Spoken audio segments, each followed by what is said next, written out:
समान नागरिक संहिता को लेकर सुप्रीम कोर्ट की बहुत पहले से ही मौन सहमति रही है।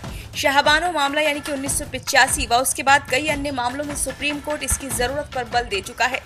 इससे समान नागरिक संहिता लाने में केंद्र सरकार के पास कोई कानूनी अड़चन नहीं है। मुस्लिम महिलाओं के भरण पोषण से संबंधित 1985 के चर्चित शाहबानो मामले में सुप्रीम कोर्ट ने कहा था, ये अफसोस की बात है कि संविधान का अनुच्छेद 44 डेड लेटर बना हुआ है। तब कोर्ट ने यह भी कहा था कि समान नागरिक संहिता से परस्पर विरोधी विचारधारा वाले कानूनों के प्रति जबरन वफादारी को दूर करके राष्ट्रीय एकता को मदद मिलेगी। अनुच्छेद 44 कहता है कि देश में समान नागरिक संहिता होनी चाहिए। इसी तरह 1995 के सरला मुद्गल मामले में दुर्विवाह और विवाह के मामलों में व्यक्तिगत कानूनों के बीच संघर्ष से संबंधित मुद्दा था। सुप्रीम कोर्ट ने फिर से समान नागरिक संहिता की आवश्यकता बताई थी।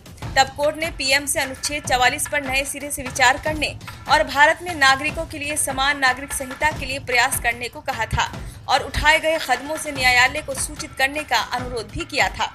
उधर सितंबर 2019 में एक फैसले में सुप्रीम कोर्ट ने कहा था, संविधान निर्माताओं ने उम्मीद जताई थी कि अनुच्छेद 44 के मद्देनजर राज्य पूरे देश में समान नागरिक संहिता सुनिश्चित करेगा, लेकिन अब तक इस संबंध में कोई प्रयास नहीं किया गया। सीजेआई ने कहा था कि ऐसे मुद्दे संसद के अधीन विगत 23 मार्च को सीजेआई जस्टिस डीवाई चंद्रचूड़ की अध्यक्षता वाली एक पीठ ने समान नागरिक संहिता की मांग की कई याचिकाओं को ये कहते हुए बंद कर दिया कि इस तरह के मुद्दे संसद के निर्णय के अधीन हैं। अदालत विधायिका को कानून बनाने का निर्देश जारी नहीं कर सकती।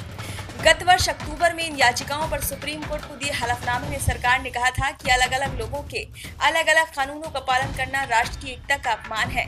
अनुच्छेद 44 का जिक्र करते हुए केंद्र ने कहा था कि ये इस अवधारणा पर आधारित है कि विरासत, संपत्ति का अधिकार, शादी, तलाक, नाबालिग बच्चों की कस्टडी, भरण पोषण और उत्तराधिकार के मामलों में समान कानून होगा।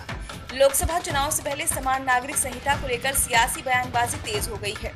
कांग्रेस के महासचिव जयराम रमेश ने कहा कि विधि आयोग को अपनी विरासत का ध्यान रखना चाहिए और ये भी याद रखना चाहिए कि देश के हित भाजपा की राजनीतिक महत्वाकांक्षाओं से अलग होते हैं।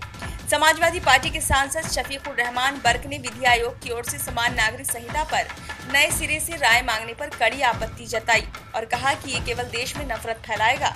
जेडीयू प्रवक्ता केसी त्यागी ने कहा, सभी हितधारकों, समुदायों और विभिन्न धर्म के सदस्यों को विश्वास में लेकर बात करने की जरूरत है। तृणमूल कांग्रेस के प्रवक्ता डेरेक ओब्रायन ने कहा, सरकार नई नौकरियां सृजित करने और मूल्य वृद्धि को नियंत्रित करने के वादे को पूरा करने में विफल रही है और अब देश में लोगों को भड़काने का काम भी कर रही है। भाजपा ने समान नागरिक संहिता को लेकर कांग्रेस को घेरा। पार्टी ने कहा कि कांग्रेस कट्टरपंथियों के दबाव में आ गई है और वोट बैंक की राजनीति के लिए इस कदम का विरोध कर रही है। पार्टी के राष्ट्रीय प्रवक्ता शहजाद पूनावाला ने कहा कि भाजपा समान नागरिक संहिता को लागू करने के लिए प्रतिबद्ध है। ब्यूरो रिपोर्ट, नई दिल्ली।